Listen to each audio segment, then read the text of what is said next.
Good evening to everyone. People who have joined online and offline. Hope I'm audible to online people. Thank you for holding patience and joining us today in this 50th session. We can proudly say that we are lucky to have Dr. Rahul Kapoor also with us. This is our 50th session of holding Feminist Friday Spaces. So for more than a year, we have been doing this sessions, regular reading sessions. I'll share that my team, Shari and Namrata, we are holding this space. We brought up this idea together. हमारा मकसद ये था कि जो भी हम readings करते हैं, फेमिनिस्ट रीडिंग्स हमारे कोर्स वर्क के दौरान, ठीक है, and there are also research scholars. Namrata is also a PhD scholar from the same Center for Women Studies, and Shari has done her MPhil from same Center for Women Studies. And हम लोगों ने ये सोच के शुरू किया था ये पूरा का पूरा सेटअप ऐसा स्पेस कि हम ऐसी जगह बना सके कैंपस में जहाँ पे हम आके फेमिनिस्ट रीडिंग्स को डिस्कस कर सकें, ठीक है, उनको सिंप्लीफाई कर सकें उन लोगों के लिए भी जो शायद ये रीडिंग्स नहीं पढ़ते हैं।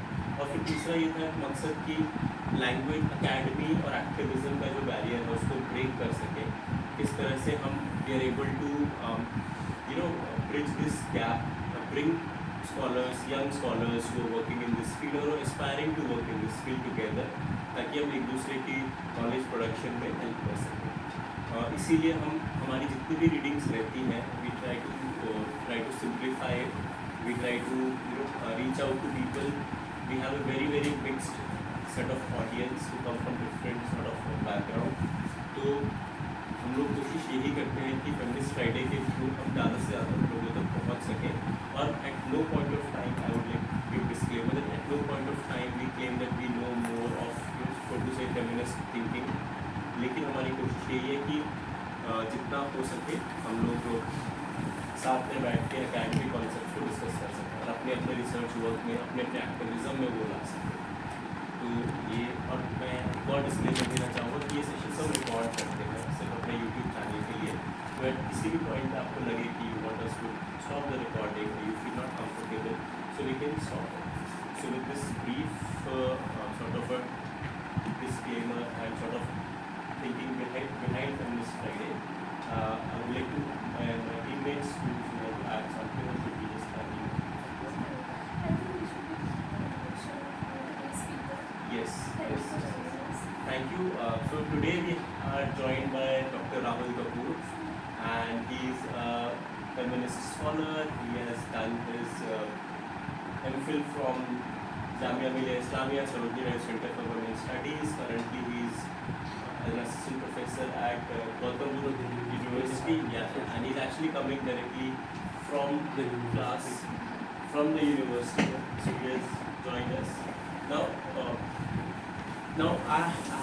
we share some sort of history together. Like मैं और राहुल हम लोग एक ही सेंटर में थे, ठीक है, and I'm aware of how he has been very politically active, how he tries to engage with issues of feminist movements and lot of other political issues.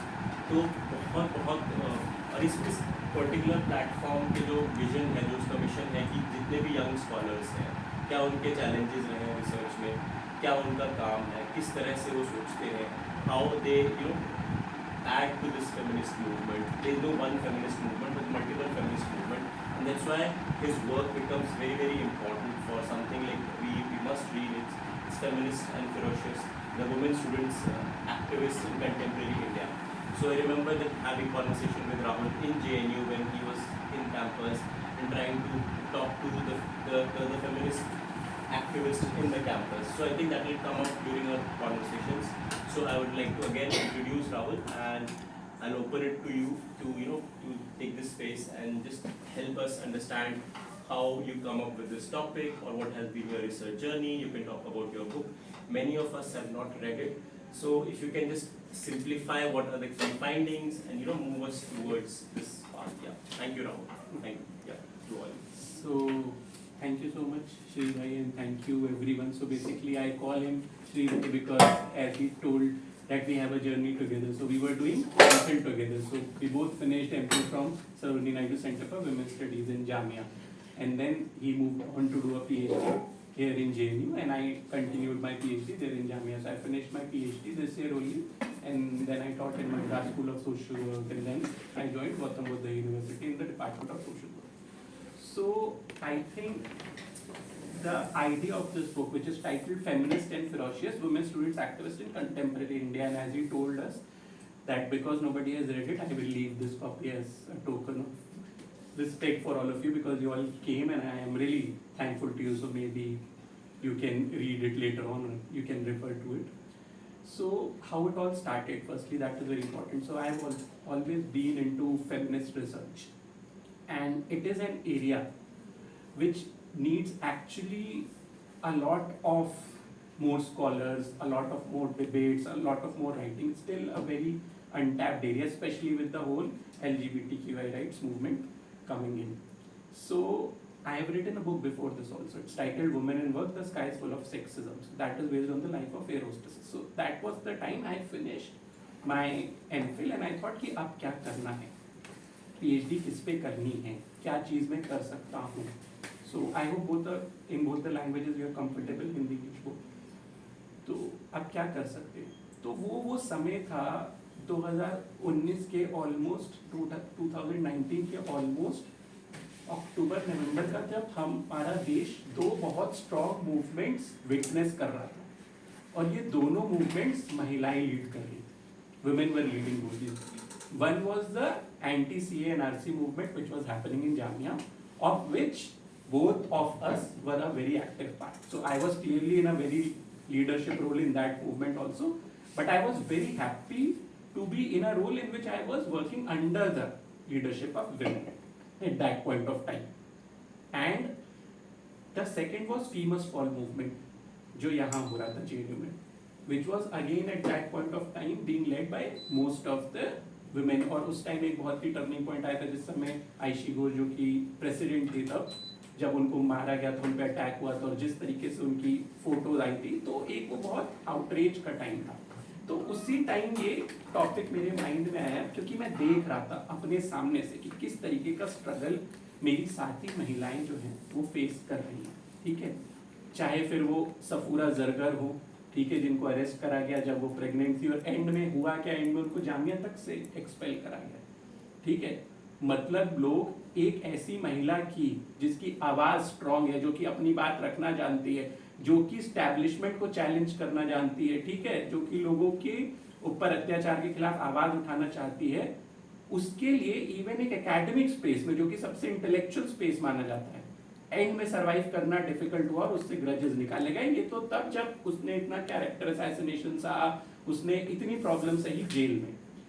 The second is जो आपके ही क्या कहते हैं university की थी, आफरीन फातिमा, जिसका घर ही गिरा दिया गया. ये दोनों को ही मैंने इंटरव्यू करा, इन दोनों की स्टोरीज हैं इस बुक में. एंड आई रिमेम्बर मैं आफरीन फातिमा से पूछ रहा था कि इतना सब कुछ होता है तो क्या आपको डर लगता है, तो कहती है डर क्या, एक constant sense of mental agony में जीते हम, कि पता नहीं कल हमारे साथ हो क्या जाए.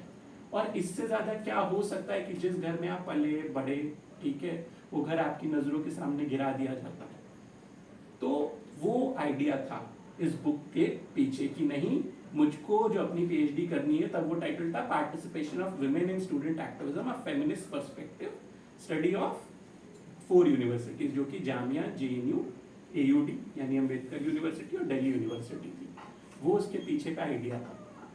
अब आप इस तरीके की PhD करना अपने आप में एक बहुत बड़ा चैलेंज था करंट कॉन्टेक्स्ट में. ठीक है, इस तरीके की सोच को आगे बढ़ाना, क्योंकि यही वो स्टोरीज हैं, ठीक है, जिसको दबाया जाना चाहता है. और अगर किसी ने यही स्टोरीज डॉक्यूमेंट कर दी, तो आज से 10 साल 20 साल बाद, ठीक है, जब माहौल बदलेगा, और माहौल बदलेगा, ठीक है, आफ्टर एवरी हिस्टोरिकल पीरियड एक चेंज आता है देश में, एक रिवॉल्यूशन आता है. ठीक है, और अगर उसका सबसे बड़ा कोई उदाहरण है, सबसे बड़ा कोई एग्जाम्पल है, तो वो महिलाएं हैं, वुमेन है. वो क्यों? क्योंकि जैसे ये बुक है stories of struggles and resilience, जो है वो ये डॉक्यूमेंट करती है. रेजिलियंस क्या होता है, रेजिलियंस या रेजिस्टेंस, अगर आप में से कोई कंट्रीब्यूट करना चाहे, आपको रेजिस्टेंस या रेजिलियंस आपको अगर कोई बोलना चाहे उस पर. रेजिलियंस मतलब तो यही ना कि खड़े रह, गिर के भी वापस खड़े हो जाना बार बार. जी बिल्कुल, आप अपनी वहाँ पे आवाज़, हाँ. अपनी आवाज़ पर टिके रहना तो है, फिर अपनी बात. जैसे प्रोटेस्ट है, protest is a form of resistance, ठीक है, continuing your protest in the face of adversity when you are being jailed, when you are being beaten, when you are being tortured, ठीक है, that is resilience. तो resilience दिखाने का हमारे देश में और इवन ग्लोबल कॉन्टेक्स्ट में, ठीक है, महिलाओं से बेहतर कोई उदाहरण हो नहीं सकता, क्योंकि उनको अपनी रोजमर्रा की जिंदगी में एडवर्सिटी फेस करनी है। जिसको चलते चलते वो आगे बढ़ी है, तो वो लगातार रेजिलियंस ही शो कर रहे हैं, ठीक है। हम सोच भी नहीं सकते हैं आज की तारीख में कि भाई ऐसा भी कोई देश होगा जो महिलाओं को वोटिंग राइट्स ना दे, but as back as recent as 1920 समय ही कितना गुजरा, वेस्ट नेशंस तक में नहीं थे वोटिंग राइट। तो सोचिए किस तरीके की रेजिलियंस उन्होंने दिखाई होगी। तो मुझे लगा कि इससे बेहतर शायद आज के तारीख में कोई टॉपिक नहीं हो सकता जो मैं लूं, बिकॉज कहीं ना कहीं मैं हूं तो सामाजिक कार्यकर्ता ही, एक्टिविस्ट भी हूं, तो कहीं ना कहीं मेरा वो कंट्रीब्यूशन होगा हिस्टोरिकल जर्नी में विमेन का, ठीक है, जिनके बारे में मैंने लिखा है, जिनके मैंने इंटरव्यूज लिए। तो बहुत कुछ पता चला मुझको जब मैंने ये इंटरव्यूज लिए उनके, ठीक है। ये भी सच है कि जिन मूवमेंट्स को मैं खुद देख रहा था और जिन्हें मैं ये समझता था कि these are being led by women, ठीक है, वो विमेन लीडर्स ने ही अपने इंटरव्यू के दौरान बताया कि पूरी कोशिश हुई, ठीक है, पैट्रियार्कल समाज द्वारा और जो बाकी हमारे क्या कहते हैं साथी मेल एक्टिविस्ट थे, कि वो किसी तरीके वो मूवमेंट हाईजैक कर लिया, पीछे से वो करे। वन ऑफ द मोस्ट क्या कहते हैं, मैं कहूँगा फिरोशियस एक्टिविस्ट चंदा यादव, उनका इंटरव्यू लिया था। वो पिक्चर याद है आपको जो वायरल हुई थी 3 लोगों की, आयशा रैना।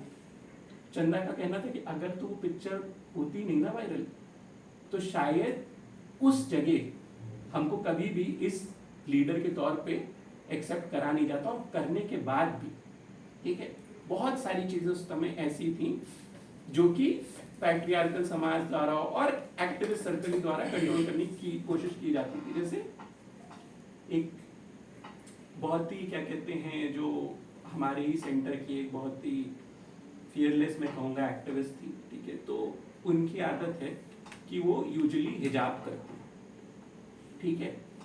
तो जब वो फील्ड पे जाती थी, ठीक है, तो उनके साथ और भी एक्टिविस्ट वगैरह होते थे, ठीक है, तो उनको उनके मेल एक्टिविस्ट बोलते थे कि आप प्लीज नकाब कर लीजिए पूरा, यहाँ पे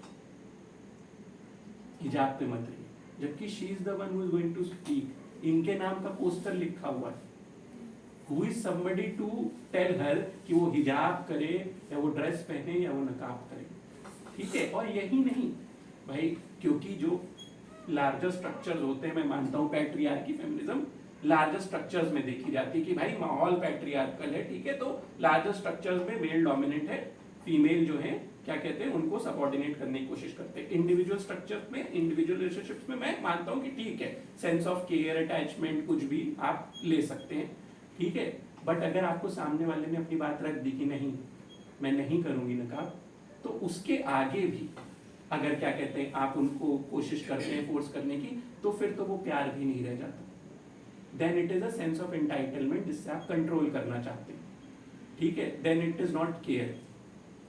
if she can be a women leader जिनका पोस्टर निकल रहा है, जो कि अभी जाके 40,000 की जनता जो प्रोटेस्ट कर रही है उनको वो एड्रेस करेंगी, ठीक है, तो कहीं ना कहीं शी इज केपेबल कि वो बहुतों की केयर करने के लिए समाज में एज अ लीडर खड़ी हो रही है, बहुतों के राइट्स के लिए, तो उसको चाहिए नहीं। तो ये बात खुद ही मुझे वुमेन लीडर ने बताई कि ये सब उनको बुरा लगता था। कई बार मान लीजिए पैनल में हम सब बैठे हैं, ठीक है, और मेरे साथ एक वुमेन लीडर बैठी है, उन्होंने एड्रेस करा, ठीक है, जो हमारी वो है उनको क्या कहते हैं जनता को, ठीक है, तो क्योंकि समाज के लिए भी बड़ा मुश्किल है, ठीक है, एक वुमेन लीडर को एक्सेप्ट करना, तो वहां से जो क्वेश्चन डायरेक्ट होगा वो ये मेरी तरफ, ठीक है, एक मर्द की तरफ।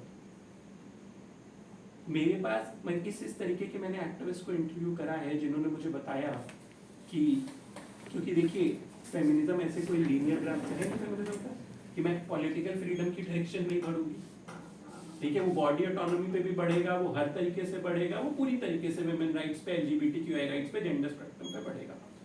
तो जैसे हमारी एक बहुत क्या कहते हैं सीनियर एक्टिविस्ट थी और वो लॉयर हैं अब, ठीक है, और साथ में लोगों की पर्सनल लाइफ भी होती है, तो पर्सनल लाइफ में जो उनका सोशल मीडिया है वहाँ पे उनको उनके अपने शौक है, उनको डांस करना पसंद है, चीज़ें पसंद है, ठीक है, उनका एक अपनी चॉइस है, ठीक है, चीज़ों को लेकर। तो उनको कई जो बाकी क्या कहते हैं महिलाएं, या जो मैं कहूँगा अपकमिंग टीनेज गर्ल्स है, बहुत फॉलो करती है, बहुत लुक अप टू करती है, because of the freedom of expression जो वो दिखाने से डरती नहीं। वो एक्टिविस्ट के चोले में जो है कि भाई, क्योंकि बनाता कौन है किसी भी चीज़ की इमेज, हमारा समाज ही बनाता है ना, ठीक है। वही नायोमी वुल्फ ने बोला था ना, द ब्यूटी मिथ, कौन बनाता है ब्यूटी मिथ, ठीक है, समाज ही बनाता है कौन नहीं है, कौन सुंदर है, कौन नहीं है, क्या सुंदर है, क्या नहीं है।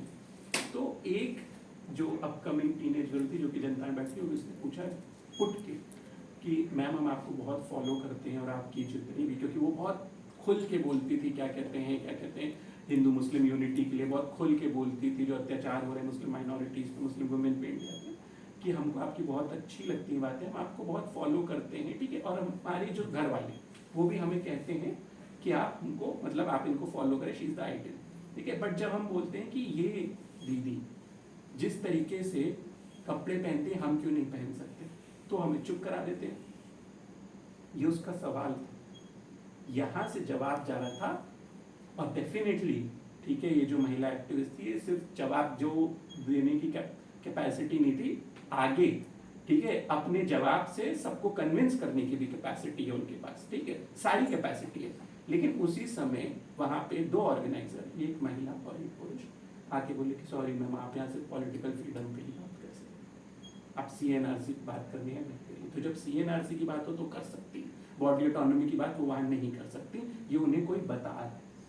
तो ये जो इम्बेडेड पैट्रियार्कल स्ट्रक्चर्स हैं, ये मुझको, ठीक है, इस रिसर्च और हाँ, इस रिसर्च के दौरान, ठीक है, इन इंटरव्यूज के दौरान धीरे धीरे करके बहुत सारी परतें हमारी खुली।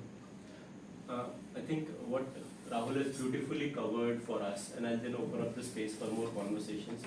Thank you, Rahul, for sharing the first reason for selecting a topic, कि वो कितना जिसको हम रिसर्च प्रॉब्लम बोलते हैं, वो आपके लिए इतना पर्सनल हो जाता है वो मुद्दा, कि आप उसके अलावा आप कुछ और सोच नहीं पाते, उस इंटेंसिटी से नहीं सोच पाते, और आपका माहौल, उसको your surrounding influences your research topic. So जिस तरह के मूवमेंट्स पार्टिसिपेट किया, उनका कितना इन्फ्लुएंस रहा उस प्रॉब्लम को आइडेंटिफाई करने में। I think we both, like as a male speaker also, we'll probably pause here for some time, and if there are more observations, more questions and more discussion points, we can raise up from here if you have a point. किसी का कोई भी सवाल हो सकता है, and then we'll continue the conversation, or we'll come to the book in the second part of our conversation. People who have joined us online, they can also raise Yeah. questions if they, Yeah. they have any question Hmm. or a comment. So what is your primary mode of collecting data? You did interviews with Yes, I did how many interview people schedules. did you interview? So basically overall the sample size was 200, but 40 were men, because I wanted to compare also कि क्या इनको भी वही problem face हो रही है जो women को हो रही है कि नहीं, so that gives a comparative. 160 were women, 160. So basically 40 from each university. Which were the 4 universities? Yeah. So yeah. Jamia, JNU, DU and Ambedkar University. So in fact I invited some of them जिनका मैंने interview लिया था, if they could come here, ठीक है, वो नहीं आ पाए। जैसे मैं आपको बताता हूँ, एक हमारी लीडर है, वो अब JNU में उन्होंने एडमिशन ले लिया, उनकी स्टोरी शेयर करता हूँ, छोटी सी बात। तो AUD में शी वॉज द काउंसलर, ठीक है, फिर AUD में प्रॉपर जो स्टूडेंट यूनियन जितना वाइब्रेंट इधर है ना, JNU में अभी वहाँ पे बना नहीं, क्लास मॉनिटर समझ लीजिए वहाँ पे होता है, ठीक है, उसे हम क्लास काउंसलर कहते हैं। तो शी वॉज देयर। सो हुआ क्या कि कॉन्वोकेशन चल रही थी, ठीक है, और लॉकडाउन का समय था, ठीक है, तो ऑनलाइन कॉन्वोकेशन होती थी लॉकडाउन के समय। तो क्योंकि इन्होंने कुछ हैशटैग चलाए, क्योंकि वो दिल्ली सरकार से, अरविंद केजरीवाल आए थे, वो दिल्ली सरकार से कुछ बात कर रही थी कि भाई बच्चों को डिजिटल डिवाइड कम करी जाए, कुछ वहाँ पे एक इस तरीके का इशू था, ठीक है, रिजर्वेशन से रिलेटेड जो थोड़ा चेंज हो रहा था, ठीक है, जो थोड़ा चेंज हो रहा था, तो उस पर उन्होंने कुछ हैशटैग चलाए। इस बात से उनका यूनिवर्सिटी टीम में ऑफेंड हो गई, ठीक है, कि बात एक्सपेल्शन तक पहुंच गई। एक्सपेल्शन, प्रॉपर एक्सपेल कर दिया, eventually this got covered in Indian express और बेसिकली एक्सपेंशन तक पहुंचेगी होगी क्योंकि इनसे कहा गया था अपॉलॉजी दीजिए और फाइन दीजिए 5,000 रुपये और उन्होंने कहा मैंने कुछ गलत करा नहीं तो मैं क्यों दूं। तो सिर्फ एक महिला को जिसने वहां पर ठीक है एक मैन इन पावर से सवाल उठा दिया ठीक है उसको पनिश करने के लिए तुम्हारा पूरा एकेडमिक करियर खत्म कर देंगे, उन्होंने उसको रस्टिकेट कर दिया कि नहीं देंगे डिग्री। पर ये बात इंडियन एक्सप्रेस ने कवर कर इंडियन एक्सप्रेस ने कवर कर दी तो ऑटोमेटिकली दिल्ली सरकार की नजर में आई। ये ऑटोमेटिकली दिल्ली सरकार की नजर में आई तो उनको मनीष सिसोदिया जो कि एजुकेशन मिनिस्टर थे उनका कॉल आया कि हम इस तरीके की जो वो है फ्रीडम ऑफ एक्सप्रेशन को क्या कहते हैं हैम्पर करना और रोकना हम नहीं वो करते and whatever action has been taken against you सब कुछ वापस हो जाएगा। विद इन अ डे सारा एक्शन वापस हो गया। उन्होंने वहां से करा अपना क्या कहते हैं मास्टर्स और अभी हाल ही में जब वो जेएनयू के लिए प्रिपेयर कर रही थी तो मेरी उनसे बात हो रही थी। अब सोचिए जेएनयू के लिए अगर मुझे प्रिपेयर करना हो या किसी को प्रिपेयर करना हो तो क्या इंपॉर्टेंस लगती है कि आप अच्छे से पढ़ाई करें, अच्छे से प्रिपेयर करें, एग्जाम दें क्या। बट उस लड़की को पता है कि उसने उस दौरान अपने सारे सोशल मीडिया अकाउंट्स उसको फ्रीज करने पड़े क्योंकि उसने मुझे बोला कि अगर किसी ने मेरे सोशल मीडिया अकाउंट डिलीट किया तो no matter how good I am in academics and how better I perform मुझे बाहर कर देंगे, मुझे सिलेक्शन नहीं देंगे। तो किस तरीके की जिंदगी जो है जीनी पड़ रही है ठीक है। मतलब हमारे थॉट पे हमारा फ्रीडम नहीं है। अगर हमारे सोशल मीडिया अकाउंट फ्रीज करने तक की बात आ रही है कि जो हम बोलना चाहते हैं हम नहीं बोल सकते क्योंकि पता है ऐसा होगा। और अब eventually she has joined JNU and she is doing activism here also ठीक है। And I will not be surprise अगर वो यहाँ की नेक्स्ट या उसके बाद की प्रेसिडेंट बनती है स्टूडेंट यूनियन की। I will not be surprise. वो होती तो मैं मिलाता भी ठीक है और उन लोगों की कंसेंट से ही यहाँ पे नाम यूज करेगा हिंदू में बिकॉज जो एक्टिविस्ट है ठीक है वो तो चाहता है ठीक है कि अगर उसने अपना नेम चेंज करने को बोल दिया तो कहीं ना कहीं ये हो जाएगा कि फिर बाकी लोग जो उसको लुक अप टू कर रहे हैं ठीक है और वैसे ही उन पे बहुत अत्याचार हो रहा है तो अब और क्या ही कर लो। अब सफूरा जरगर अब क्या अपना नाम वो क्या छुपाती जब उनके साथ इतना अत्याचार कर दिया, अफरीन के साथ इतना अत्याचार ऑलरेडी कर दिया। Just adding to what Rahul has said, so you have to understand the risk which a feminist researcher takes. It's actually working against their own academic interest. So I think इस centre के भी देवांगना से लेके बहुत सारे scholars ऐसे रहे हैं, they are still केस अभी तक तिहाड़ में उनके केसेस चल रहे हैं. So this the constant fear in which the feminist researcher has to work, which is actually against their job interest, yes, safety or stability. So we have to be very sensitive कि who can actually do feminist research. The question I'm raising here is who has the privilege to do feminist research? क्योंकि most of our understanding is कि education से job से stability है, social mobility होगी. But if you look at, and plus when I say feminist research, there is no one feminist research. Which type of research we choose, and which is where my next question would be to Rahul is, how do one say that this work, my work, is feminist work? Like, what challenges or what changes in your training have taken place which make sure that you do feminist research, at the same time you tackle the risk associated with the feminist research? Because हर कोई वो नहीं कर पाएगा. मतलब activism will be a part of your research, but then how do you navigate those risks? And then how do you qualify as? एक तो ये बहुत ही अच्छा सवाल पूछा क्योंकि हमको एपिस्टेमोलॉजिकल क्वेश्चन पे भी ले जाता है कि पहली बात तो कौन सही मायने में हकदार है फेमिनिस्ट रिसर्च करने का। क्या वो राहुल कपूर है या क्या वो फॉर एग्जांपल दिशारी है? ठीक है, क्या Rahul Kapoor day to day अगर वो पीरियड पॉवर्टी या मेंस्ट्रुअल हेल्थ पे ठीक है या फिर वो पीएमएस पे या फिर मैं कहता हूँ कि वो पोस्टमार्टम जैसे किसी इशू पे रिसर्च कर रहा है तो क्या कभी भी वो एक विमेन से ज्यादा क्या कहते हैं उस टॉपिक में कंट्रीब्यूट कर सकता है? तो नहीं, क्योंकि हम रिसर्च में बात करते हैं ऑन्टोलॉजी की जिसको कहते हैं व्हाट कॉन्स्टिट्यूट्स रियलिटी। ठीक है, पोस्टमॉडर्निज्म के हिसाब से there are multiple realities, that true, but what constitutes reality, तो वुमेन की रियलिटी वही बता सकती है। ठीक है, बट एक वुमेन थी जो फेमिनिस्ट रिसर्च ही कर रही थी, जो खुद भी फेमिनिस्ट थी, सेम ही यूनिवर्सिटी में थी, सफूरा जरगर, उसके साथ क्या हुआ और मेरे साथ क्या? ऐसा नहीं कि मैंने चैलेंजेस फेस नहीं करे, एंड तक मुझे भी बोल दिया गया था कि ये तो नहीं हो पाएगा, ये नहीं अलाउ करा जाएगा तुमको, ठीक है, और आप यहाँ तो सारे इंटरव्यूज हटा दो या सारे नाम चेंज कर दो या सब कुछ वैसे कर दो। बट मेरा मानना है कि कहीं ना कहीं वो मेल प्रिविलेज काम करी जो मैं सिस्टम को नेविगेट करके ये PhD लेने में कामयाब हो गया और ये बुक छापने में कामयाब हो गया। ठीक है, तो जी So you mentioned comparing activism. Like, did you mean comparing male activists with women, or I mean the experiences of male of activists, men and and women female activists? Interviews were taken for male Yeah, yeah, that's- activists and yes, female yes. activists. हाँ, Did you also do a comparison between, like, women who are from marginalized communities and women who are, like, you know, a yes, so little privileged? basically there is a whole section on intersectionality on this. Impact of intersectionality on the life of women who are taking activism, because बहुत से interviews भी आपको ऐसे मिलेंगे जब intersectionality वाला आप वो करेंगे, क्या कहते हैं, सेक्शन पढ़ेंगे, तो आपको ये दिखेगा कि कई लोगों की, अरे बाकी को छोड़िए, सफूरा जरगो को क्लास 5th में बोला गया था कि तुम पाकिस्तान चले हो सिर्फ क्योंकि वो कश्मीर की। आइडेंटिटी काम कर रही, ठीक है, ट्राइबल आइडेंटिटी काम कर रही है लगातार मार्जिनलाइज करने में, कास्ट आइडेंटिटी काम कर रही है। आप ही की JNU की एक स्टूडेंट थी प्रीति उमराव, आप लोग शायद जानते होंगे, जिनका मैंने इंटरव्यू लिया है, क्योंकि वो काउंसलर भी रही थी स्कूल ऑफ साइंसेज में। ठीक है, ये भी एक फाइंडिंग थी कि साइंसेज से कितने लोग जाते हैं। ठीक है, she came first in the entrance exam, overall list, highest marks. ठीक है, फिर भी उनको उन्हीं की क्लास में उन्हीं के प्रोफेसर ने बोला कि तुम तो OBC हो, सीट खाने आते हो बस।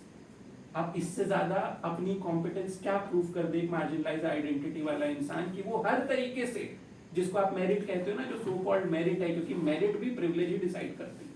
अपनी प्रिविलेज किसी तरीके, जो उसकी आइडेंटिटी है, उसकी वजह से जितने भी बैरियर्स है, क्रॉस करके तुम्हारे मेरिटोरियस सेक्शन में भी आके खड़ा हो गया, बट तुम उसको इक्वल नहीं ट्रीट करोगे ना, क्योंकि आइडेंटिटी अलग है। ठीक है, तुम उसको अपने सामने का नहीं मानोगे। सो वो जो आप कंपैरिजन बोल रही हैं, वो ये कि कई विमेन लीडर्स की एक्टिविज्म में उनकी मार्जिनलाइज आइडेंटिटीज रिफ्लेक्ट करती है बचपन से ही, बहुत जल्दी से ही, मीन क्लास 10-12 से ही कई लोगों ने एक्टिविज्म स्टार्ट कर दी थी, उनके एक्सपीरियंसेस ऐसे रहे थे। ठीक है, तो वो पूरा है।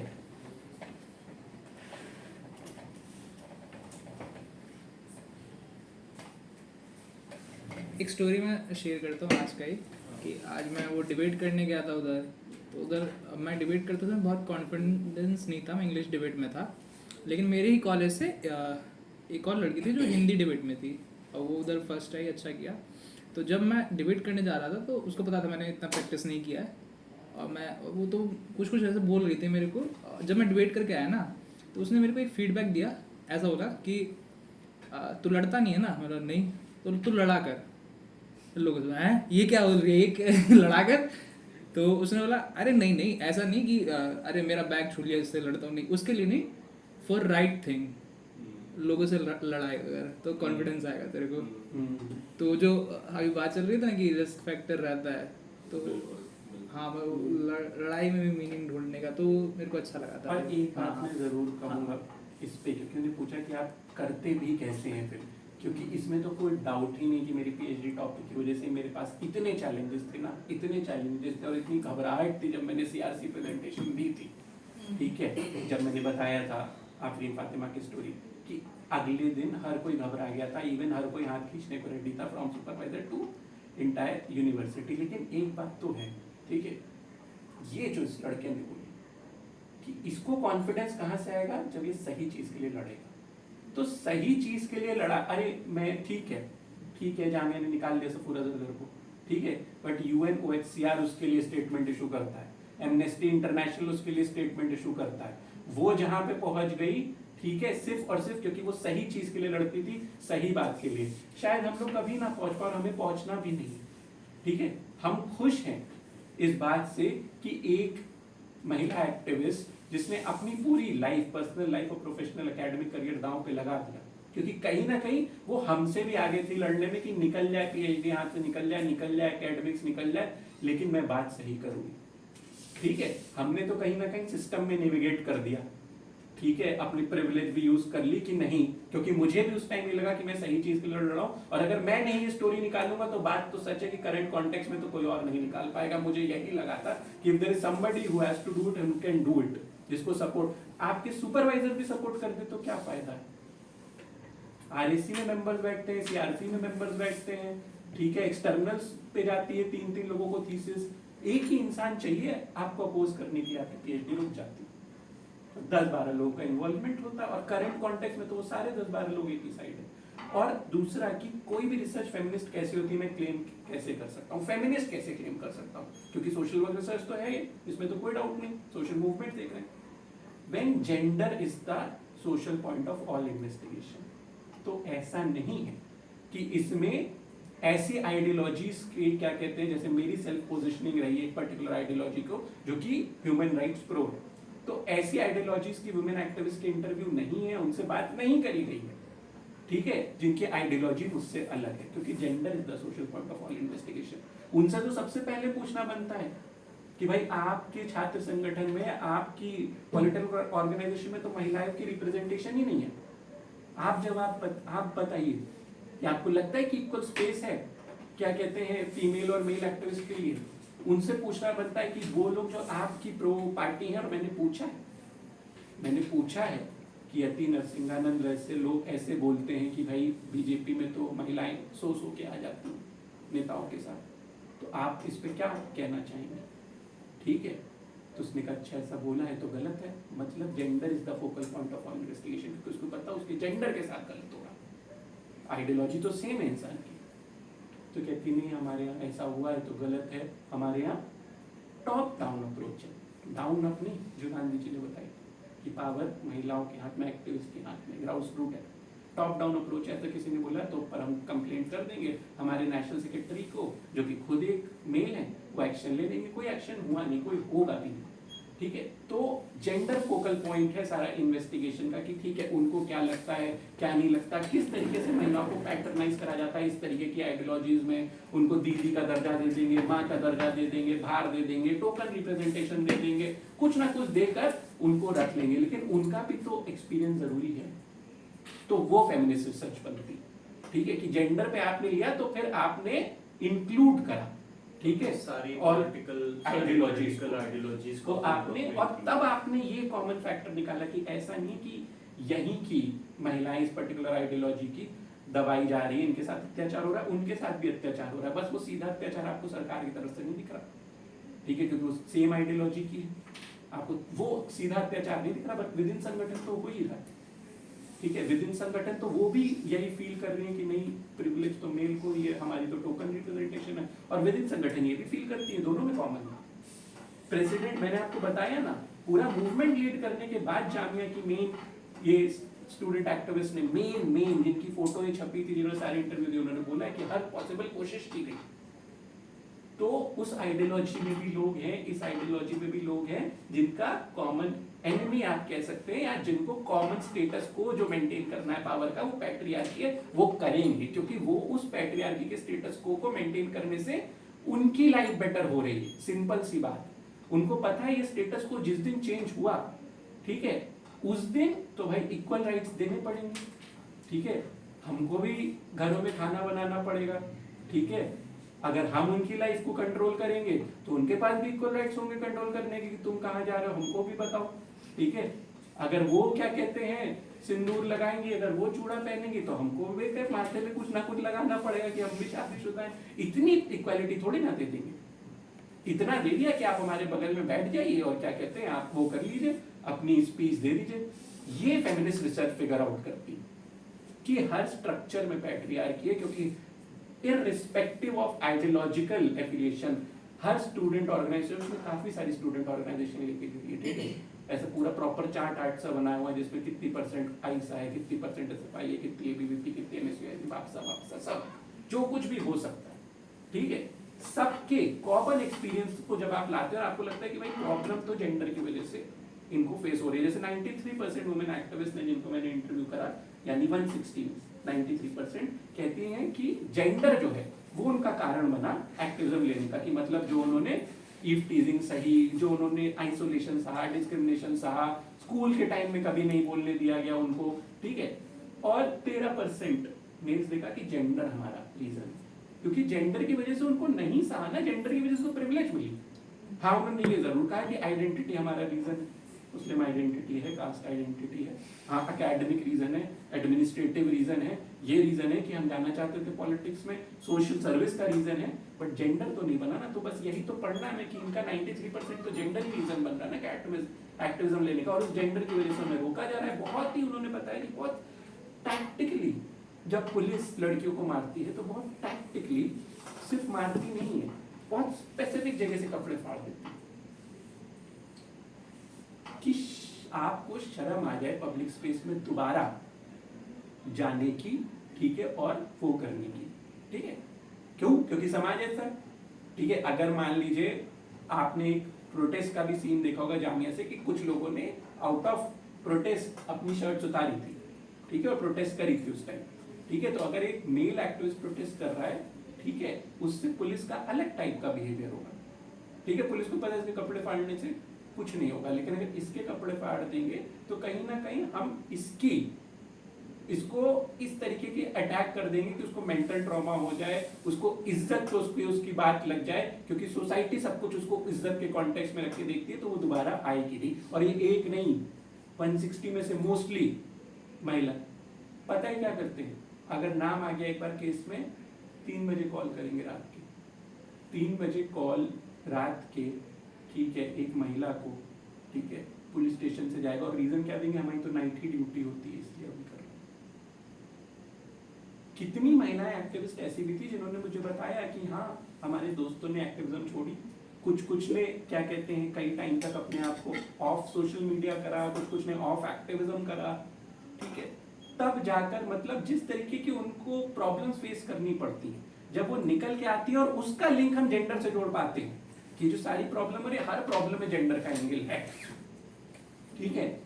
जैसे एक महिला थी, जब उनकी से क्वेश्चनिंग हुई तो उनके फादर को पुलिस वाले ने बोला कि देख लीजिए अगर आपकी ऐसी ही बेटी रहेगी तो कौन शादी करेगा इससे, शादी कहाँ से आ गई बीच में। आपको लगता है कि मेल एक्टिविस्ट के लिए ऐसा बोला जाएगा, क्वेश्चनिंग हो रही है कौन शादी करेगा, शादी इज देयर लीस्ट वो, ठीक है। आप देख लीजिए तो कुछ ज्यादा ही बोलती लड़कियां, इतना कैसे बोलने लगी है, सब कुछ है बुक में लिखा हुआ है, सब कुछ डॉक्यूमेंट इसीलिए करा है क्योंकि मुझे पता है आज कोई नहीं पढ़ेगा, वो तो इनकी वजह से मौका मिल गया। अच्छा वैसे मैं बताना चाहता हूँ कि ये किताब की official release Indian social work Congress में होगी नवंबर में, एक बहुत बड़े प्लेटफॉर्म इसकी होगी, क्योंकि हमारे जहाँ सोशल वर्क के सारे इंटेलेक्चुअल एकेडमिक्स एक ही बार होता है, वो पूरे साल में 13th एडिशन, तो वहाँ पे होगी। तो खैर इनकी वजह से तो मौका मिल गया, बट मुझे पता है कि अभी तो कोई नहीं पढ़ेगा, और पढ़ेगा भी तो सिर्फ मुझे गाली ही देगा, ठीक है। लेकिन समय जरूर आएगा जब लोग पढ़ेंगे, क्योंकि एक समय पर जेपी आंदोलन के टाइम ममता बनर्जी ने, ठीक है, जयप्रकाश नारायण की गाड़ी पे खड़े होके, बोनट पे खड़े होके प्रोटेस्ट करा था, ठीक है।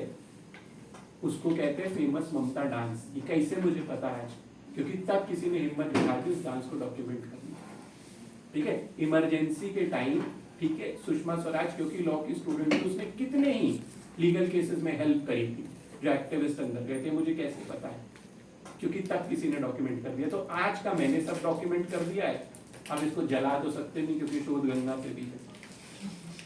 तो 20 साल बाद 30 साल बाद मैं रहूं ना रहूं, पर इनकी कहानियां रहेंगी। Thank you, Rahul, for making that last and very powerful statement. For me is like the responsibility which as a researcher we carry. We carry accountability not just to our own self but for the future generations.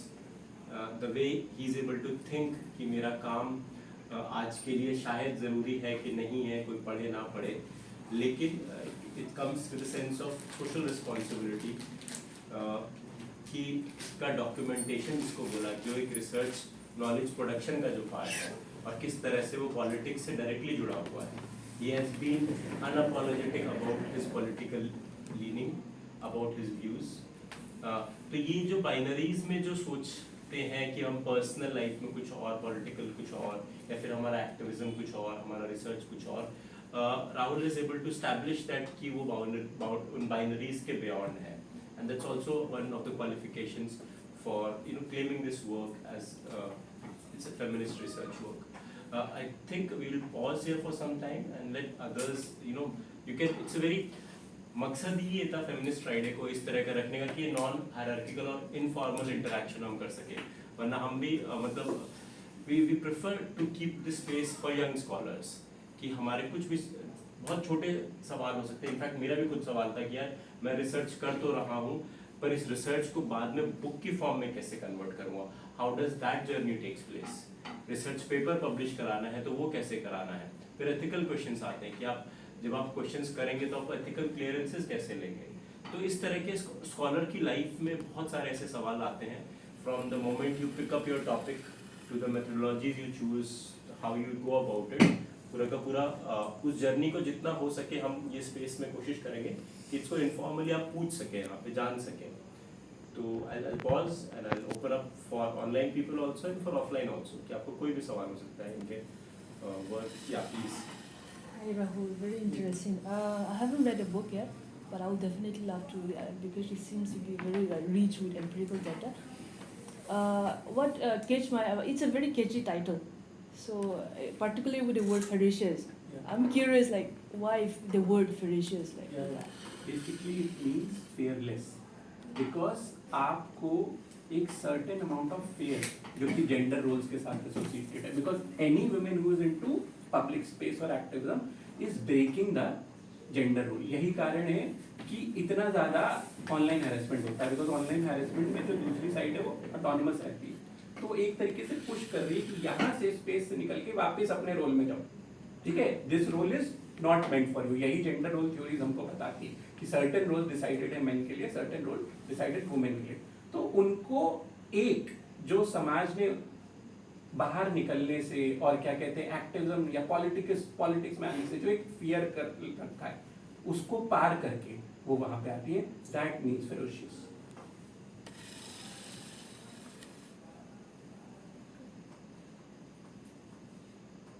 And also this, like my personal take on it, I think, I don't know whether we're consciously doing it or not, but it also has the effect क्योंकि ferocious usually negative connotation में use होता है ना, ferocious, violent, and it's never associated with women. Women are meek, soft, kind. So when you use that word ferocious, it is making an intervention into that idea. I would like to see that. Basically क्या होता है ना, क्योंकि research तो आप समझते हैं बहुत बड़ी करनी है, आप हाँ, of course. 4-5 सालों से रिसर्च जीतते हो। So this is how the women came across to me, and for me it was always a good sense. Great. Otherwise तो वो कह देती ना कि नहीं नेम चेंज ही कर दो, ठीक है, जाने ही दो, मतलब नहीं बुक का टाइटल नहीं, मेरा नहीं। जैसे हमने जब वुमेन इन वर्क, जब हमने एयर होस्टेसेस की लाइफ पे किताब लिखी थी तो सबने ये बोला, ठीक है, क्योंकि उनकी फील्ड में अभी रेवोल्यूशन आना बाकी है और वो वेट कर रहे हैं और वो रेवोल्यूशन लाएंगे। 1980s में एयर इंडिया की एयर होस्टेसेस ने लाया था, अभी फिर से आएगा, आप देखेंगे, ठीक है। तो वो बात बता तो गए, वो ये भी चाहते हैं कि किताब आए, वो ये भी चाहते हैं कि लोगों को पता चले, ठीक है, लेकिन वो अभी ये नहीं चाहते कि किसने कि हम इस बात को बता रहे। पर एक दिन वो भी आएगा जब उसी किताब को उठा के प्रोटेस्ट भी करेंगे, ठीक है। तो they always came across as fearless to me that you go ahead, do it, we need it to be done। हाँ जी, आप जर्नी बता सकते हैं कि I am also from Jamia Millia Islamia university and doing my bachelors in Jamia and also I have, मतलब मेरे को इसमें मिल गया है, क्या बोलते हैं, जेंडर स्टडीज में मैंने डाला था, उसमें मिला, बट दे आर सेइंग कि ये कम पार्ट का कुछ प्रॉब्लम था, तो अभी इस बार बहुत ज़्यादा, मतलब अंदर ही अंदर बहुत ज़्यादा ख़राब सिचुएशन है। एमए जेंडर स्टडीज में मिला। बैचलर्स किस में करा आपने? हिस्ट्री में। हिस्ट्री में। या वहाँ पे रिसा बरुआ मैम है। जी जी, जानते थी, हैं? अब वो छोड़ दी। हाँ हाँ पर जी। So they have help me a lot in like ये पूरा का पूरा बात कराने में, और अभी डायरेक्टर से बिल्कुल हर एंड से भी आके बात करना सारा कुछ। तो मुझे ये जानना था, मुझे आगे इसी में करना है, इसी सब में, और मेरा रिसर्च टॉपिक है कि creating women's bodies and desires. तो मैं आपका पीएचडी में है, मास्टर्स में अभी बैचलर, ठीक है। We can connect it to the larger question of हाँ, मैं समझ गया। boys and men coming into gender जी, जी। studies and what बेसिकली हाँ, आप जर्नी जानना चाह रहे हैं, आप कहीं ना कहीं ये भी जानना चाह रहे हैं कि जिस जगह मैं जा रहा हूँ उधर कितनी कठिनाइयाँ हैं। लेकिन जब आपको स्पेस में काम करना है ना, ठीक है, तो इससे अच्छी बात कोई हो ही नहीं सकती कि उस जगह में कठिनाई है। ठीक है, इस बात से तो मैं भी अग्री करता हूँ, उस जगह में कठिनाइयाँ, तभी मैंने बताया कि मुझे अपनी पीएचडी में चैलेंजेस आए, ऐसी बात नहीं है। कई बहुत क्या कहते हैं, मैं कहूँगा ऐसे एक्टिविस्ट हैं, रिनाउंड एक्टिविस्ट हैं, जिनका टॉपिक भी काफ़ी अच्छा रहा है और जिनकी पीएचडी स्मूथली निकली। स्मूथली इन द सेंस ये नहीं कि उनको एडमिनिस्ट्रेशन से वो था कि निकालो, लेकिन एटलीस्ट उनको एकेडमिक सर्कल से सपोर्ट था, जैसे एक डॉक्टर उमर खालिद थी, ठीक है, एकेडमिक सर्कल से सपोर्ट था, विद इन क्या कहते हैं डिपार्टमेंट सपोर्ट था। यहाँ पे वो भी नहीं मिल पाता, ठीक है, क्योंकि अभी जैसे आपने बोला अपने टॉपिक पे, तो हाँ मुश्किल होगा मिलना, बट डेफिनेटली क्योंकि जेंडर स्टडीज जो है ना वो अभी बहुत ज़्यादा यूनिवर्सिटीज एटलीस्ट दिल्ली एनसीआर के और इवन इंडिया बहुत ज़्यादा कराती नहीं। तो मैं आपको गिना देता हूँ, जेएनयू एक है, वो भी मास्टर्स नहीं कराती, राइट, सिर्फ और सिर्फ अम्बेडकर यूनिवर्सिटी मास्टर्स कराती है और Sarojini Naidu centre for women studies जो मास्टर्स कराती है। तो आपके पास बचते हैं 2 ही ऑप्शन, उसमें अगर आपको एक मिल गया और आपका मन है ये करने का, तो बस आपको वही उसकी बात फॉलो करनी कि आप जो सही है उसकी तरफ आगे बढ़िए एंड आप उसको नेविगेट करेंगे, आई एम प्रीटी श्योर, क्योंकि अभी भी लोग उधर से मास्टर्स कर रहे हैं, अभी भी लोग उधर से पीएचडी भी कर रहे हैं। हाँ वो थोड़ा सा इस समय मुश्किल सेटअप में है वो एक सेंटर, बहुत कारणों की वजह से, बट आप डेफिनेटली करिए। Interview just quick comment. हाँ, तो जो हमारा एक जो मैं समझ पा रहा हूँ सवाल ये है कि जैसे अब किसी सब्जेक्ट में हमको बहुत इंटरेस्ट है, हम उसमें पढ़ना चाहते हैं, we want to excel in that field, but is the structure giving you that favourable setup? तो मैं बात वहीं अपनी पोजिशनैलिटी और प्रिविलेज की बात करूँगा। Some people come from that position of privilege की वो एक्चुअली वो पढ़ाई करके भी अगर जॉब नहीं भी मिलता है, because they have less dependency, तो they will move into other fields, some could be development sector, some could be other factors। तो जो जेंडर स्टडीज का जो हमारी समझ है आज के टाइम पे जो माहौल ये है कि अगर आप इस फील्ड में if you do really good work, ठीक है, तो बहुत हाई चांसेस है कि आपको डायरेक्टली जॉब इसके बेसिस पे नहीं मिलेगा, because your work is actually against the system, your work is against the setup entire. जैसे इन्होंने कहा ना कि कमेटी में कोई भी एक मेंबर बैठा होगा जिसको आपके थिंकिंग या फिर आपके राइटिंग से प्रॉब्लम है, so you are actually you are working against your own interest. Even Risa Barua mein always say, Ajit, you know how the system is working, so you have to be like, don't say on his status and all.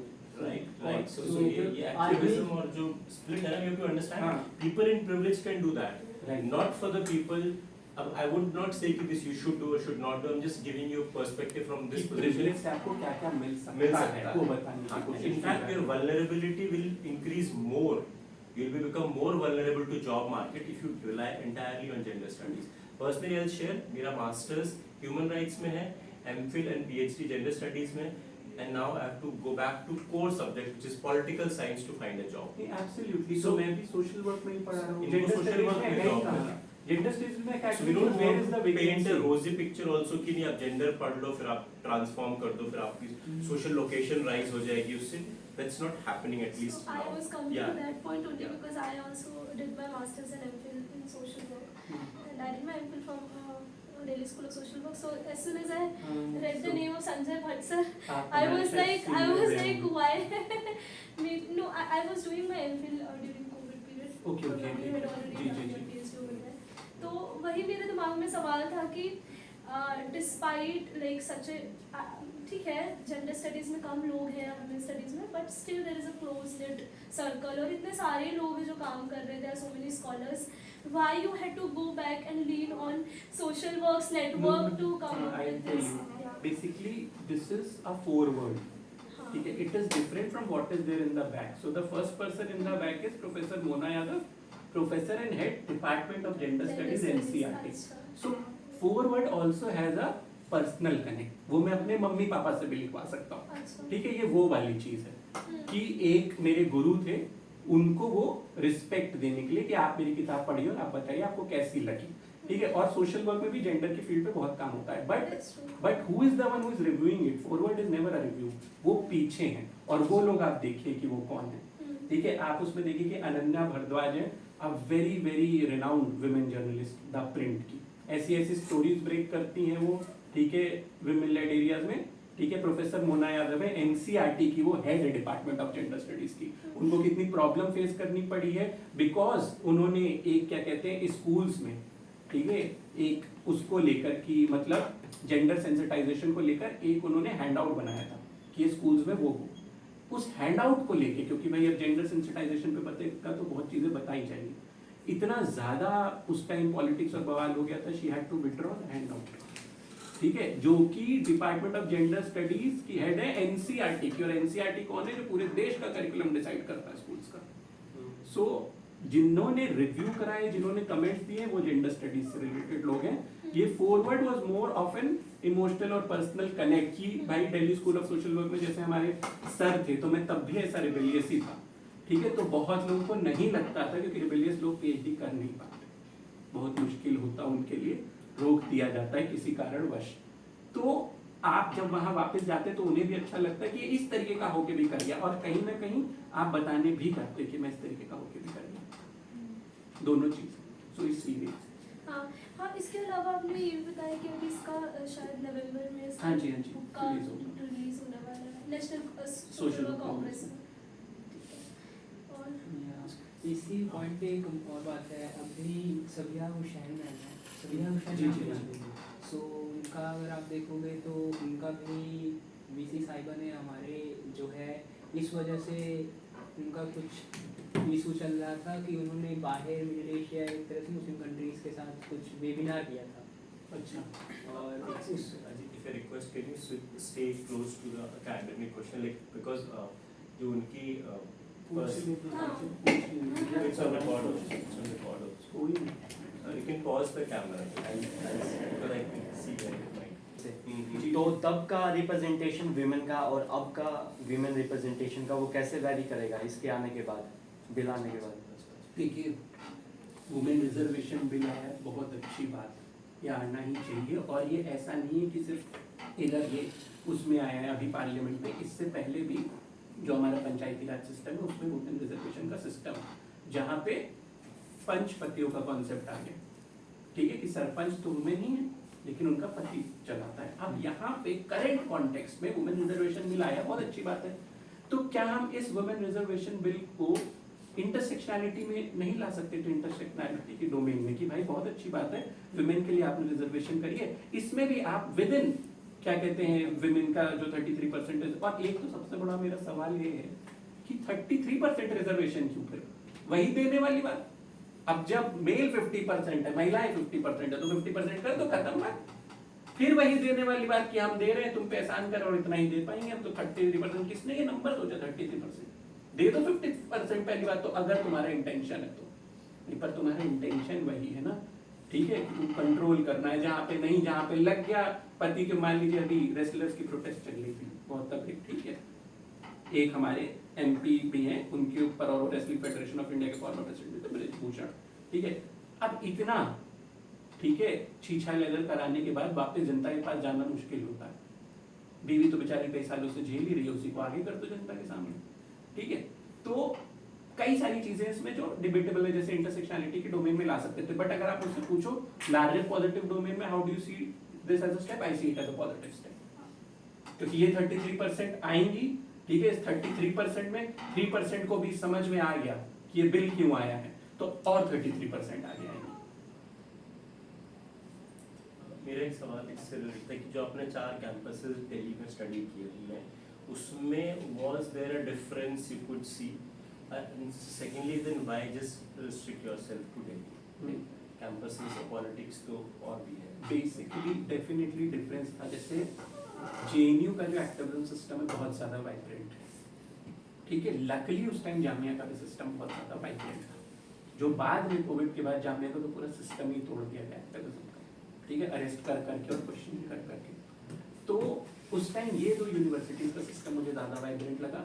जो DU का system है वो traditional student politics पे focus करता है, कि वो जो उनकी 2 पार्टियाँ हैं, एबीवीपी, एनएसयूआई, और थोड़ा बहुत जो भी आईसा वगैरह आई है। और लास्ट एयूडी, ये भी तो हमें पता चला ना कि विद इन दिल्ली ही, ठीक है, एयूडी जिसको हम इतना लिबरल स्पेस कहते हैं, वो आज तक इतना भी लिबरल नहीं हो पाया कि एक ढंग का स्टूडेंट यूनियन ही खड़ा कर दे। उसको तो बहुत लिबरल स्पेस कहा जाता था, थोड़े टाइम उसको सेकंड जेएनयू कहा जाता था एयूडी को, थोड़े टाइम में, ठीक है, उसका डाउनफॉल हुआ है, ठीक है। उधर भी क्या कहते हैं आइडियोलॉजीज की अब बाहर आ गई है और डोमिनेंट आइडियोलॉजी आ गई है। तो एक तो ये मेरा जो मुझको मेन डिफरेंस लगा। और दूसरा आपने पूछा why restrict to Delhi, because research का ना कभी भी कॉन्सेप्ट ही होता है, this is not the last research. अब इसी को कोई रेप्लिकेट करेगा उत्तर प्रदेश में by taking BHU, by taking AMU, by taking Ambedkar university Agra, ठीक है, इसी को कोई रेप्लिकेट करेगा हैदराबाद में by taking MANUU, by taking HCU। तो मैं इसी एरिया में करना चाहता था, मैं बिल्कुल क्लियर था क्योंकि मैं खुद इस एरिया का वो हूँ, क्या कहते हैं, आपको रिसर्च में ये भी तो होता है ना, एक research design, research plan, you have to achieve what you can conceive, ठीक है। तो एक ब्रैकेट से ये एक एकेडमिक स्किल है, ठीक है, 21 ब्रैकेट तक अपनी चीजें रखनी है। यहाँ से जो मुझे पता चला, अगर सेम रिसर्च मेथड और टूल्स यूज करे जाएंगे या फिर for example different method use करे जाएंगे, रिजल्ट डेफिनेटली रेप्लिकेबल होंगे, ठीक है। ऐसा नहीं है कि वेस्ट बंगाल में अगर यहाँ 93% लड़कियों ने बोला है कि जेंडर इशू बना है उनकी एक्टिविज्म उठाने के लिए, तो वेस्ट बंगाल में 50% बोलेंगे। Result will be from 80 to 90। I wanted to comment on something. It's not really a question. It's just आप उनका advice दे रहे थे अभी ना career पे, how to go about research and gender studies. It's such a paradox that you see, and we openly admit that people from underprivileged background are more vulnerable when they take more liberal topics. And it's such a paradox that those research topics can have personal value for them. They can realize that their lives will be affected by these policies and changes, but they themselves are restricted because they do not have the privilege. And again, that is why they are more epistemologically empowered to do, क्योंकि उनके personal experience है, but system और structure उनको रोकता है। So, but I understand epistemologically it will be better because उनकी personal वो सब आ सकती हैं, understanding and all. Say rather than someone else doing it, they can add their own experiences, they Yes, can empathize absolutely. better, and they can in a way I think elicit like a more personal response from the Absolutely, you are right. participants. 100%. But then in like they and the flip side is they have to face repercussions. And मान लीजिए somehow like you, उनको अगर सब पास कर भी दे, what about after that? We do not have, as you said, right? We do not have faculties for gender studies everywhere. Yes, you are right. अगर मान लीजिए पास कर भी दे, जैसे फॉर एग्जांपल अभी पास हो भी गया है, तो ये ऐसा नहीं है कि मेरे कोई अभी मेरे लिए एक सेंस ऑफ वो है कि ये मेरा सेंस ऑफ ऑब्स्टिकल है, जहाँ जिस इंटरव्यू में दिखाऊंगा वहीं से पकाया जाऊंगा फॉरन, ठीक है। तो एक तो है नहीं पहली बात जेंडर स्टडीज में फैकल्टी, दूसरा कोई अच्छी फैकल्टी जो कि आकर एक्चुअली बहुत खुशी खुशी इस बात को समझेगी जो आपने कही कि वो एपिस्टेमोलॉजिकली एम्पावर्ड है और उसे कराना चाहेगी, ठीक है, समझेगी कि वो एलिसिट बेटर रिस्पॉन्स कर देगा, ऐसी फैकल्टी को सिस्टम में आने भी नहीं। And this is such a मतलब controversial issue हो जाएगा. I understand my subject is nowhere near underprivileged or near like looked down upon or oppressed as gender studies and social work is, and I still struggle to find departments जहाँ पे मेरे post graduates को या PhD को hire करेंगे. हाँ, कौन सा सब्जेक्ट है? Linguistics. हाँ, linguistics. We have allied fields of course like Yeah, English yeah. and others, but yeah. देखिए बहुत सारे जैसे for example field of social science में सब्जेक्ट होंगे, पॉल साइंस, सोशियोलॉजी, ठीक है, ये क्या कहते हैं हिस्ट्री। अभी जब DU निकाल रहा था ना वैकेंसीज, तो मैं देख रहा कि भाई हर जगह they are ready to take out 12 vacancies, 8 vacancies in pol science. सबको पॉलिटिक्स पढ़ानी है, ठीक है, किसी को पॉलिटिक्स प्रैक्टिस नहीं करने देनी है, ठीक है, एंड मैक्सिमम वैकेंसीज। लेकिन जैसे ही बात आती है सोशल वर्क की, जेंडर स्टडीज की, ठीक है, या कोई भी ऐसा सब्जेक्ट जहाँ पे उनको लगता है कोई पावर स्ट्रक्चर चैलेंज हो जाता है, ठीक है, वहाँ पे ऑलरेडी एक्चुअली उसके लिए स्पेस नहीं है। बात वैकेंसीज कम की नहीं है भाई, वैकेंसी तो social work department, gender studies department में निकलेगी ना, उसके लिए स्पेस नहीं, उस तरीके की ओरिएंटेशन नहीं कि स्टूडेंट्स खुद उनमें एनरोल करना चाहे, ठीक है, उनको सीधे ही बोला जाता है ज़्यादा क्रांतिकारी बन रहा है, तो उस तरीके की भी चीज़ है। तो वो स्पेस क्रिएट करना वो बहुत लार्जर स्ट्रक्चरल इशू है। इसीलिए जिसने भी वो जर्नी ली, चाहे वो ये हो, चाहे मैं हूँ, चाहे ये हो, उनको रेडी रहना होगा कि ऐसी ऐसी चीज़ें होंगी, और देन जिनके पास प्रिविलेज होगी वो नेविगेट बेटर कर पाएंगे, जिनके पास प्रिविलेज नहीं होगी उनको ज़्यादा दबाने की कोशिश की जाएगी। दोनों ही ऑपरेशन सह रहे हैं, लेकिन क्योंकि स्टार्टिंग पॉइंट हमारा डिफरेंट है, इसलिए ऑपरेशन फील अलग तरीके से करते हैं। ये या मतलब अभी तो AUD में हो रहा है ना, AUD में भी मैंने कुछ दिन पहले सुना कि वहाँ का मैस्कुलिटीज और नेशन के बीच का ये जो पूरा मैस्कुलिटीज का 3rd सेमेस्टर में सिलेबस हटा है इसकी, तो मैं तुरंत जाके पूरा सिलेबस उसको टॉपिक मस्कुलिनिटी वो अपना पढ़ने के लिए बाद में वो कर रहा हूँ। तो ये अभी मतलब डिपार्टमेंट में भी पूरा अटैक किया है कि बेसिकली अभी आगे क्या करेंगे, क्या होगा, कुछ नहीं पता है।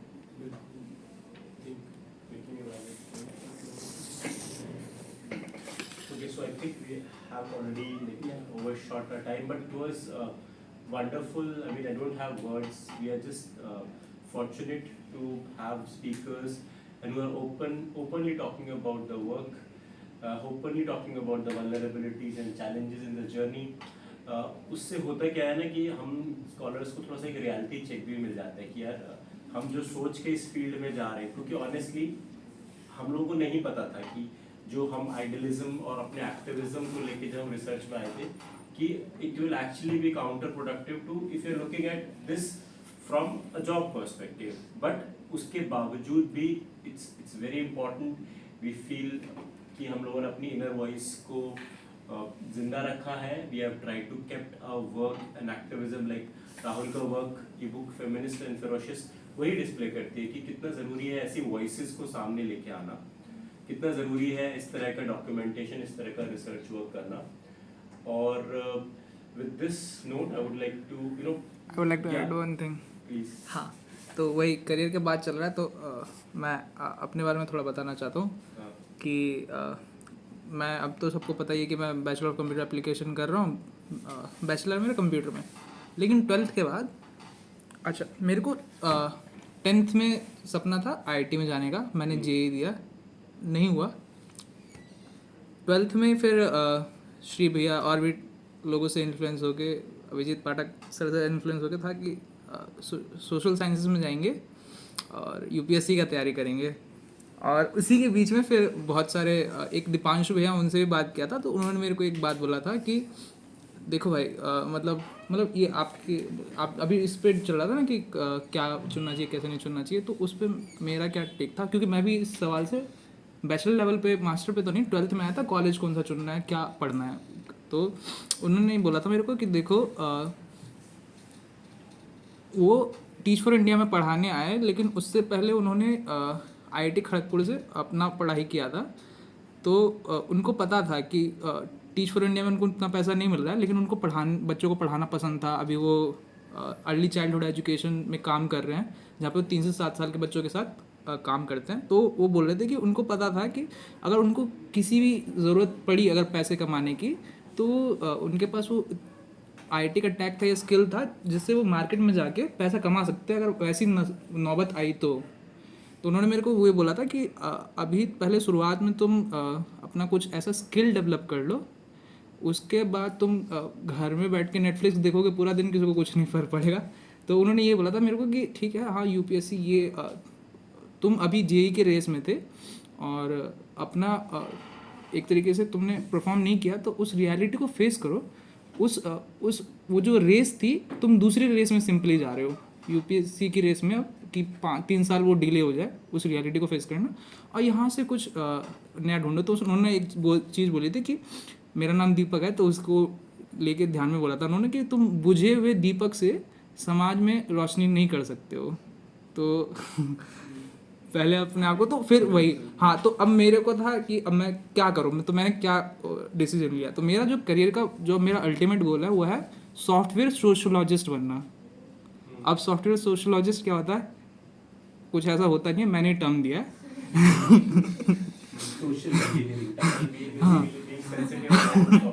हाँ नहीं, सोशोलॉजिस्ट कौन होते हैं, सिंपल कि जो समाज के डॉक्टर होते हैं, समाज के नब्ज पकड़ते हैं और बताते हैं कि हाँ इसमें ये खराबी। तो समाज में तो ढेर सारी प्रॉब्लम्स हैं, तो उसको एक थोड़ा नैरो करना, टेक्नोलॉजी से रिलेटेड क्या क्या दिक्कतें हैं, चाहे वो AI में हो जाए, तमाम दिक्कतें, उनके लिए अल्टरनेटिव टेक्नोलॉजीज जो कि मोर ह्यूमन हो, उसको डेवलप करना और ओपन रखना मासेस के लिए। तो ये मेरा अल्टीमेट गोल हो गया है। तो ऐसे जहाँ पे मुझे पेपर देना होता है वहाँ पे तो मैं BCA कर रहा हूँ, लेकिन ऐसे सेशंस में और भी जगह जगह जाके मैं अपना इस फैकल्टीज़ को भी उजागर करने की कोशिश करता हूँ। तो ऐसे हाँ, thank you Deepak for bringing. I think मैंने पॉइंट मिस कर दिया था कि ये प्लेटफॉर्म बनाने का मकसद ये नहीं था कि एक ये तो था ही कि हम अपना जो रीडिंग्स है वो शेयर करें, अपने काम को शेयर करें, लेकिन उसके साथ साथ ये भी शेयर करें कि यहाँ पे आके आप अपने भी जो भी रीडिंग्स आप कर रहे हैं, फिर जो भी आप स्किल डेवलप करना चाहते हो सकता है कि वो पब्लिक स्पीकिंग की हो, पब्लिक प्रेजेंटेशन की स्किल हो। हमने भी in fact we are still learning how to present our work. ठीक है, तो ये वही प्लेटफॉर्म है, very non hierarchical, very inclusive. आपको कभी भी कोई भी आपको लगता है कि हमें स्पेस की ज़रूरत है, आप कोई भी अपनी रीडिंग कराना चाहते हैं, फिल्म स्क्रीनिंग कराना चाहते हैं, just let us know, we'll make sure अगर हम पॉसिबल है तो ये स्पेस आपको प्रोवाइड कर सकते हैं। सो विद दिस एक आखिरी बात कहना चाहूँगा, वो मेरे बारे में या मेरी किताब के बारे में नहीं, जहाँ आप आते हैं, जिस जगह आप अपनी बात रखते हैं, जो जगह आपको ऐसा स्पेस देखने की कहीं ना कहीं वो रखती है हिम्मत, वो स्पेस भी बड़ी इंपॉर्टेंट है। तो मेरा कनेक्शन जैसे मैं बताया श्री भाई के साथ आज से नहीं है, 6-7 साल से। तो फर्स्ट जब इन्होंने स्टार्ट करा था फेमिनिस्ट फ्राइडे, तो भी मैंने देखा था इनकी व्हाट्सएप स्टोरी पे सब चेक करता रहता, और उस चीज़ को 50th तक लाना in itself is a commendable job. ये तरीके का कॉन्सेप्ट डिवाइस करना कि मैं 2-3 लोगों से स्टार्ट करूँ और यहाँ तक ये और उसको इस जगह तक लाना करंट कॉन्टेक्स्ट में, ऐसी चीज़ जिसका नाम फेमिनिस्ट फ्राइडेज, ठीक है, बहुत मुश्किल है। Actually it is very difficult, but आप लोग वीक आफ्टर वीक उसको करके दिखा रहे हो और आपने उसको बहुत प्रोफेशनल और बहुत